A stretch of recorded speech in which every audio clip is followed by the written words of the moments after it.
Thank you.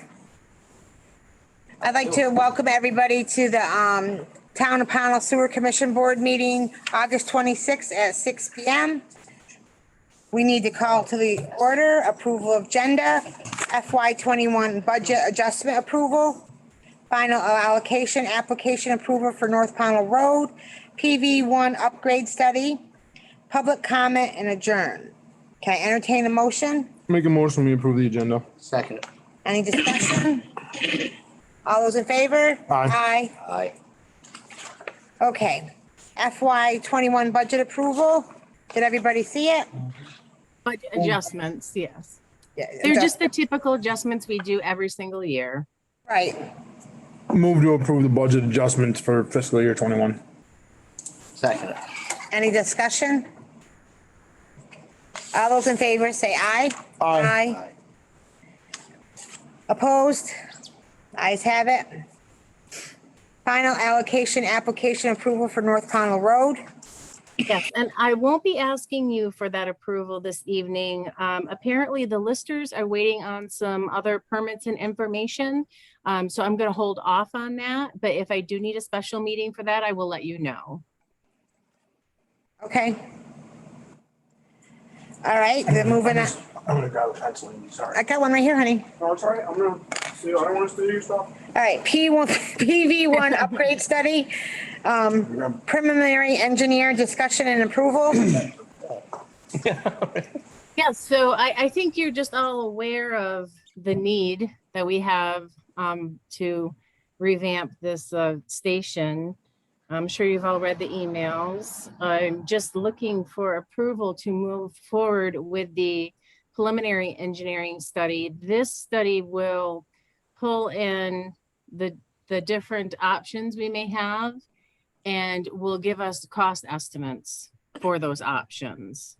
And this study cost $10,500, correct?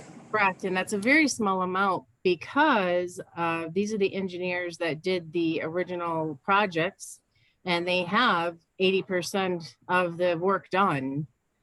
They just need to upgrade, do a site visit, and go from there. Is this going to include possible future connectors? As far as just kind of looking at the scope of the area? Yes, and that will be part of the actual study. Looking at the options, sitting down with the engineer, taking all of that into consideration and seeing what are our options. I've given him the base options that we want. And we're going to start from there, but we can't start without starting, I guess.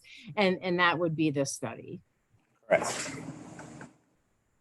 So I guess I'm looking for approval for the authorized individual to go ahead and sign this. I'm thinking Angie, and we can get started. Do you want me to speak on what we did, Darce, tonight, or do I you would want? really appreciate that, Mike. Okay, I thought so.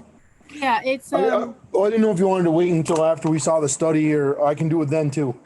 I'd be more than happy to do it both times. So when Darcy sent us the email, select board, whatever it was, 3 weeks ago or however long ago it was, I reached out to Darcy because I was very ignorant on what was down there Situation. and how it is, and pretty much the whole entire wastewater treatment, the way it's laid out. Okay, so I reached out to her. We set up a meeting, I think for the very next day, actually. So we met, Darcy and her staff and I met. We visited this site right here, and I am in 110% agreement with Darcy that we need to do something with this, with PV1. In my estimation, it's an incredibly dangerous place for our staff to have to go in and work on the pumps and do maintenance. Her explanation to me about the whole process was made me stand up and take notice, because right now there is no backup system if there is a failure on that pump station. And Darce, jump in anytime if I make a false statement or if I'm No, wrong, okay? no, that's actually a great point to jump in because although the hurricane didn't hit us this time as hard as they thought, the rain did cause enough inflow, which is inevitable in that area, that both pumps were running full bore for hours. And I watched them run to make sure we didn't have failures. Here's the problem though. If one fails, it's not going to keep up. And we have been in that situation. I'm fortunate enough where I've got good contacts. I got the trucks down there pumping, but that's just money that's being spent that doesn't have to be spent in the future if, we invest in the upgrade now. Do we have? Go ahead and finish, sorry. No, that's good. Go ahead, Jamie.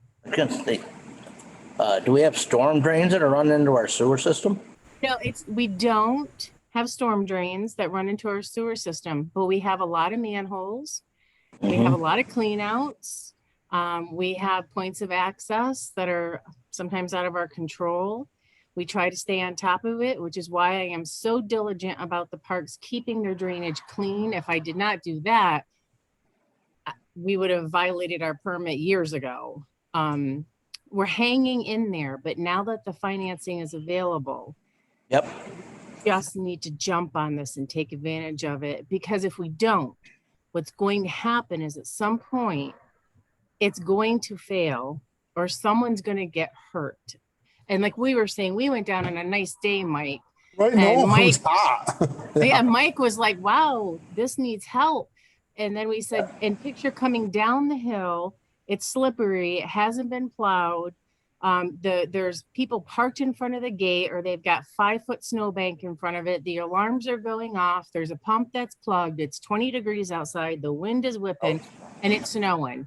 Picture that. We've been there. So the whole concept of the design is to take every bad thing about it and make it wonderful.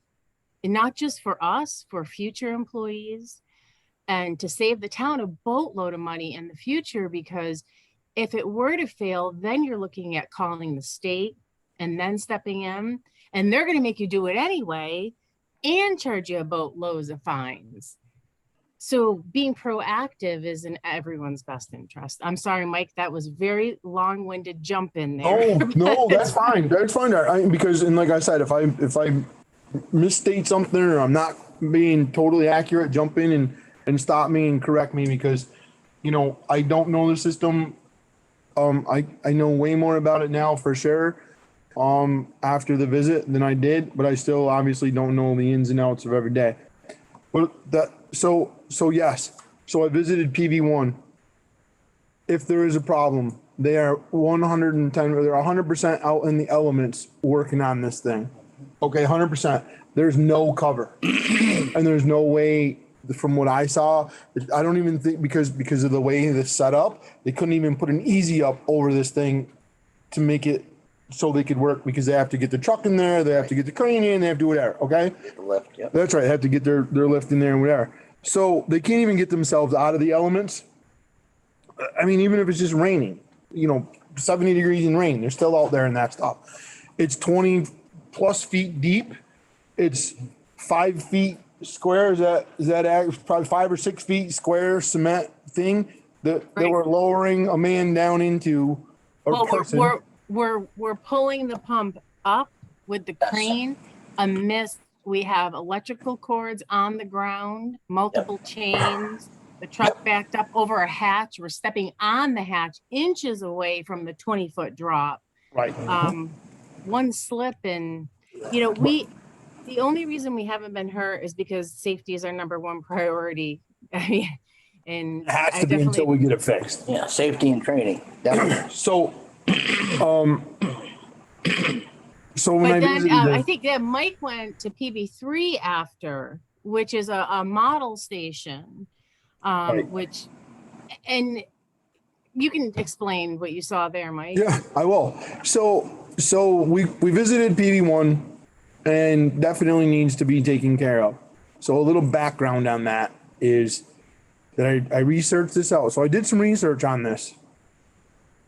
PV1 was not supposed to be where it is on the initial project. Okay, it got moved there for whatever reason. I don't know. It's just, don't know the facts, but it got moved there. Okay, that's beside the point. So for argumentative purposes, I wanted to go see one of the above ground pump stations, and we went to PV3. Is that right, Darcy, by That's Mac correct. Mullen? That's correct. Yeah, went to PV3. Now, I believe we went on a Wednesday. I made contact with Darcy on Tuesday. We set it up for Wednesday. So they had, Wednesday morning. I think we met at 10 o'clock.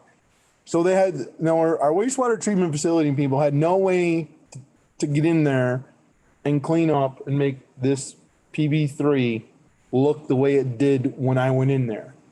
Okay. I visited on Wednesday morning. I would eat my lunch inside that building. Okay. And I'm not exaggerating. I would eat my lunch in there any day of the week. Okay. I don't care if it's a pump station, a sewer pump station, or whatever it is. I would sit down and have a sandwich in there. Not only the cleanliness of that particular pump station, and I'm sure they're all the same because we just arbitrarily picked one. Okay. So there's no way they cleaned it up. But just the difference, because I've worked out in the elements, I know what it's like, just the difference of being able to work inside in the rain or the snow or whatever, or even in the cold. You could at least put a little space heater in there, whatever. Just that alone. And you're not down in a 20-foot hole. Everything is, you're 4 feet below ground level. Is that accurate? Yeah, that's about accurate. Yeah. Oh, I mean, okay. it does, the station, it's a partial sub. So it sits partially down in, Right. right. But the pumps are not below ground. The pumps are above ground in the station. Right. So everything's right there. It's the difference. The difference is it's not even night and day. It's even more than that. And the So- wear and tear on them too, because all those controls and the generator, everything is inside. Everything's It's under covered. cover. You are going to get a long-term wear out of all of the drives and the pumps and the motors and the, So they're all not the control submersibles in panels and the PV3? interfaces. I don't think she I'm heard sorry. Jamie. They're not submersibles in PV3? No, Okay. no, But you're no. talking That having is the forms only. parts. That is the only main pump station that has submersibles. We have grinder stations that feed 1 to 3 houses. Yep. That's what they're meant for. They were never meant for an application as large as PV1. Let me put that in perspective for you. That station PV1 has 2 100-gallon per minute pumps. That They're pump like- station handles 121 EUs. Now, PC4, which is on Jackson Cross Road, has 2 225-gallon per minute pumps and handles 75 EUs. I didn't even know So, that. well, Oh, now, God. another, and I'll follow that through with, I am interested in putting a station like PC1, which is the one by the school, down in PV1, because the flows are similar. Mhm. And PV1 runs on a daily basis without going into all the details because we monitor the run times every single day. I can tell you that PV1, one pump runs 7 days worth of what PC1 runs in 1 day. So the wear and tear on one pump at PV1 is equal 7 days worth of 1 day of runtime at PC1. So it's running 7 times as much, putting 7 times as much wear. That's another issue. So So your goal is to get a second station then? Right? No. You just want to upgrade Yeah. the pumps? no, Right, The right. goal is to get rid of PV1 the way it's set up now, and jump in, Darcy, anytime. The goal Yeah, it's- is to get rid of that 20-foot drop. Right. And put an above ground station like PV3. Okay. And, Yeah, and so one there's at the Same same location, at the Yes. same at location. the same location. Okay. But the difference being, we're going to block off the access, the access point for that location. Well, it had many generations from what we now understand. The last one, it was supposed to come from Church Street. By the old And- firehouse. Right, because, right. So there's actually in the deed written access for utilities to enter through that parking lot to get to that pump station. So we would now try to go back to that design. That would be the main access point. We would completely close off the trailer park access. So we would have full access all the time. We'd be able to plow. There wouldn't be anything parked in front of it. I mean, I could go on and on. I've really put a lot of heart and soul into every tiny little aspect of this, trying to think of everything to make this the best place possible. If it has to stay there, there is one other option. Right. That's to remove it altogether. If we can manipulate the pipes in the park to match elevations, Yeah, for the flow. where it discharges, we may be able to bypass it. I can't promise that. I mean, that would be a dream come true. But this study will evaluate both.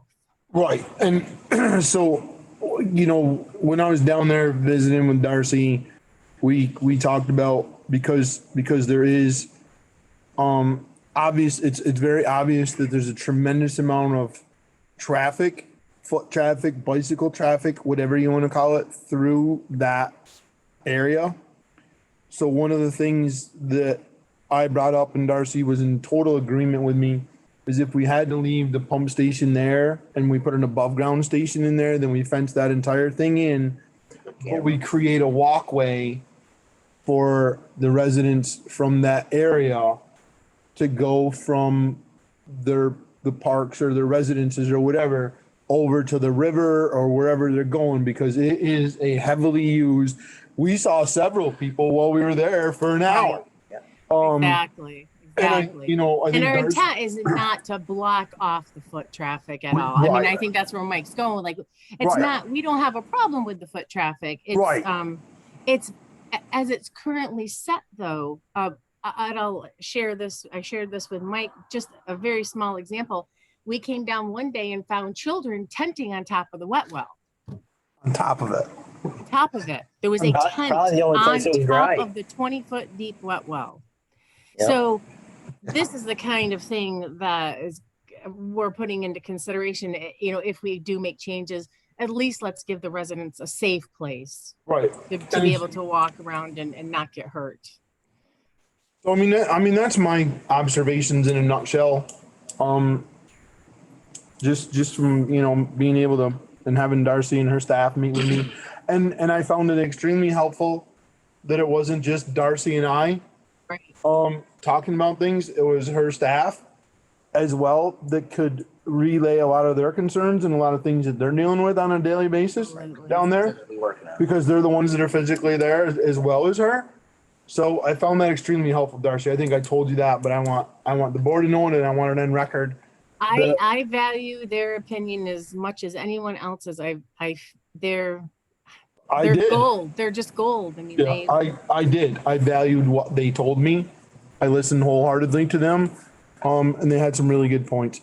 So I think the study is necessary, 100%. I think, whatever, we'll see what they come back with for suggestions and whatever.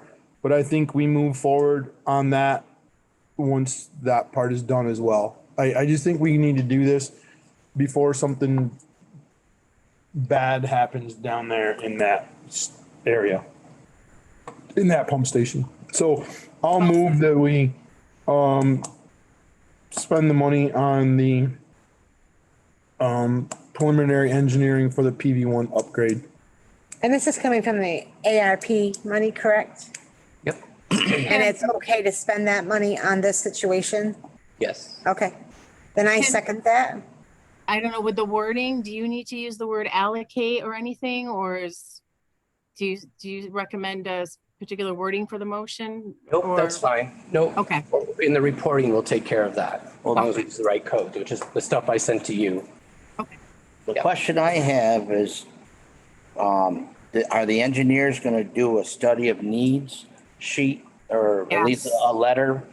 Absolutely. Okay, because as long as we have that study of needs thing with their other findings and design, that should help us if we allocate for other grants and stuff. Absolutely. Yes. Yep. Okay, so I have a motion Yeah, on and the these- table.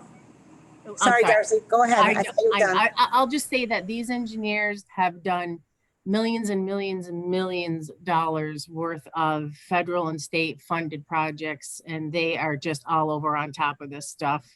So I think we can rely on them to give us what we need. So just to ease your mind. Well, the nice thing is they're familiar with the project. They don't have to research the project. They're familiar with it. I like that. That's familiarity is a huge Well, you're not advantage. Paying them to relearn. Right, I exactly. should already know. Exactly. Exactly. Okay, so I have a motion on the table. Are you all set, Darcy? Yes. Okay. All those in favor say aye. Aye. Any opposed? Motion carried. Thank you. All right, anything else? Good job, Darcy. Thank you very much, Darcy. Thank you, Mike, for going down and looking.